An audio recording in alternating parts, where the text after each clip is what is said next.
ආයිබෝවන් amplifier video බලන්න කැමති ඔයාට තමයි අද වීඩියෝ එක අරගෙන ආවේ. ඉතින් ඔයාලට බලන්න පුළුවන් මෙන්න මේ විදිහට මේකට අවශ්‍ය කරන බඩු ටික හම්බ වෙනවා. ඉතින් වයර් කේබල් ටික, ලොකු රිමෝට් එක, ඇම්ප්ලිෆයර් එක විදිහට මෙන්න මෙහෙම අපට බලා ගන්න පුළුවන්. කිට් එක මෙන්න මේ විදිහට ඔයාලට බලා ගන්න පුළුවන්. තරමක් ලොකු හීට් සින්ක් එකක් මේකේ බලා ගන්න පුළුවන්. ඉතින් ගොඩක් හොඳ තත්ත්වයෙන් මේක නිෂ්පාදනය කරලා තියෙනවා කියලා අපට බැලුමටම බලා ගන්න පුළුවන්. ඉතින් ඉදිරිපස පෙනුම බැලුවොත් මෙන්න මේ විදිහට ඔයාලට බලා ගන්න පුළුවන්. සාමාන්‍ය USB කිට් එක වගේමයි. USB memory card, Bluetooth, FM සහ මයික්‍රොෆෝන් මේකේ භාවිතා කරන්න පුළුවන්. ඒ වගේම AUX මෙතන ඉන්පුට් එක බලා ගන්න පුළුවන්. ඔය ටික තමයි ඉදිරිපස අපට බලා ගන්න පුළුවන් වෙන්නේ. ඉතින් බටන් ටික මෙතන බලා ගන්න පුළුවන්. අමතරව මේකේ තියලා තියෙනවා මයික් කියලා වෙනම තව බටන් එකක්. ඒකත් අපි බලමු කොහොමද මේක වැඩ කරන්නේ කියලා. ඉතින් ඒ වගේම මෙතන බලා ගන්න පුළුවන් power input එක සහ speaker output එක.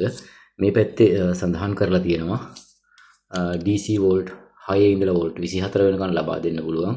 ඒ වගේම R out එක සහ L out එක මෙතන අපට බලා ගන්න පුළුවන්. ඉතින් මේකේ වොට් 80 බැගින් output දෙකක් සම්පූර්ණ වොට් 160ක output එකක් තියෙන amplifier එකක් තමයි මේකේ තියෙන්නේ.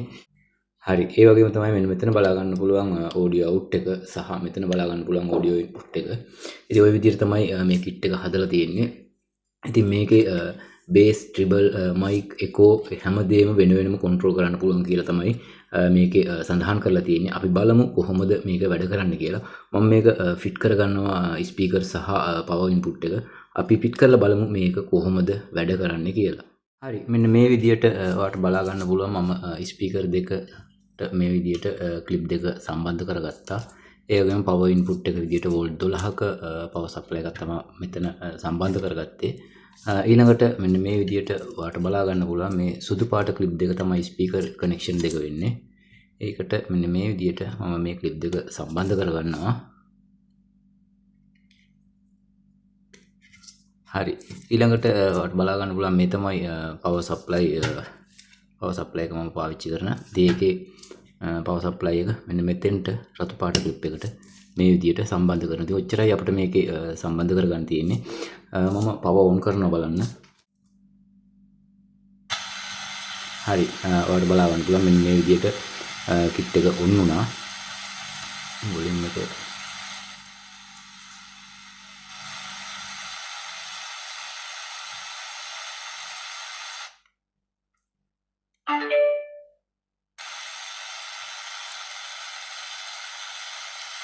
හරි. මම පෙන් එක සම්බන්ධ කරගන්නවා.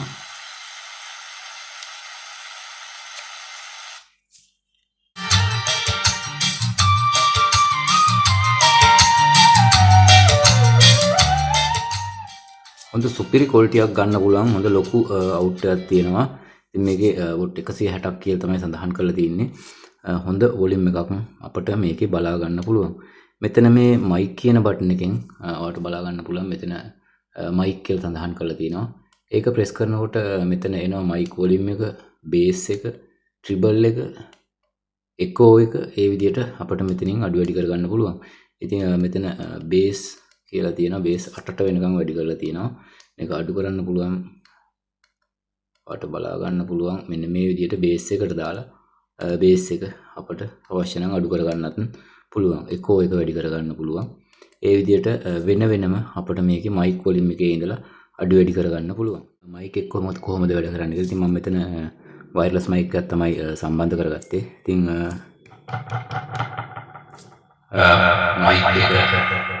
මයික් එකත් හොඳ සුපිරියට වැඩ කරනවා. මයික් එකත් අපිට මෙතනින් කන්ට්‍රෝල් කරගන්න පුළුවන්. ඉතින් මේක කැරෝකේ වලට පාවිච්චි කරන්න පුළුවන් හොඳ සුපිරි කිට් එකක්. ඔයාලට බලා ගන්න පුළුවන් හොඳ ලොකු අවුට්පුට් එකක් මේ ඇම්ප් එකේ අරගන්න පුළුවන්.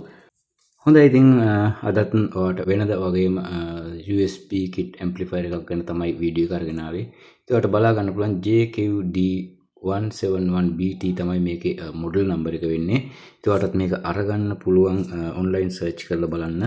මේ වගේ කිට් එකක් කැරෝකේ පාවිච්චි කරන්න පුළුවන්. මොකද මයික් එක වෙනම අපිට කන්ට්‍රෝල් කරන්න පුළුවන් නිසා. ඉතින් ගොඩක් හොඳ කිට් එකක් කියලා කියන්න පුළුවන්. වොට් 160ක අවුට්පුට් එකක් ගන්න පුළුවන්. සුපිරි ඇම්ප් එකක් මේ කිට් එකේ බලා ගන්න පුළුවන්. ඉතින් ඔයාලට 160ක ඇම්ප්ලිෆයර් එකක් තියෙන USB කිට් එක ගැන තමයි අද ඔයාලට අරගෙන ආවේ. ඉතින් ඔයාලට මේ ගැන දැන හැමදේම ඔයාලට පුළුවන් කමෙන්ට් සෙක්ෂන් එකේ කමෙන්ට් එකක් දාන්න.